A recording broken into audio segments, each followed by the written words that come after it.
Mug দিয়ে ডিমের poach, একটা জিনিস খাবে ভরপুর নেশা হয়ে যাবে। ভাই রে ভাই, আর কত কি দেখবো, ইউটিউব খুললেই দেখি কোনো না কোনো আবার নতুন নতুন খাবার তৈরি করছে। ওল্ড মং দিয়ে ডিমের পোচ, ভাবা যায়? আর কয়দিন পর দেখবো বগলের চুল দিয়ে চাউমিন, বাথরুমের জল দিয়ে কষা মাংস, ছাগলের গু দিয়ে মোমো, বালের বিরিয়ানি।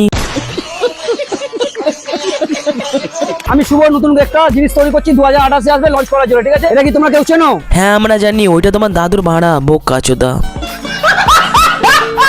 আবাল চোদা বানাচ্ছে তো বাল ছালা, আবার লঞ্চ করবে 2028 সালে। একে কেউ পুলিশে দেরে, না হলে সবাইকে মদ খাইয়ে মারবে।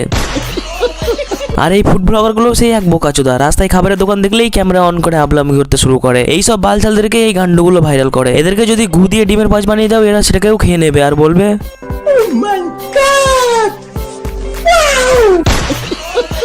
ডিমে মদ ঢাললেই সেটা ইনোভেনশন হয় না, এটা শুধু দেখায় আইডিয়া শেষ, তাই ভণ্ডামি শুরু। ভাইরাল হওয়ার জন্য খাবারকে জোকার বানাচ্ছে আর নিজেকে ভাবছে জিনিয়াস, বোকা চোদা।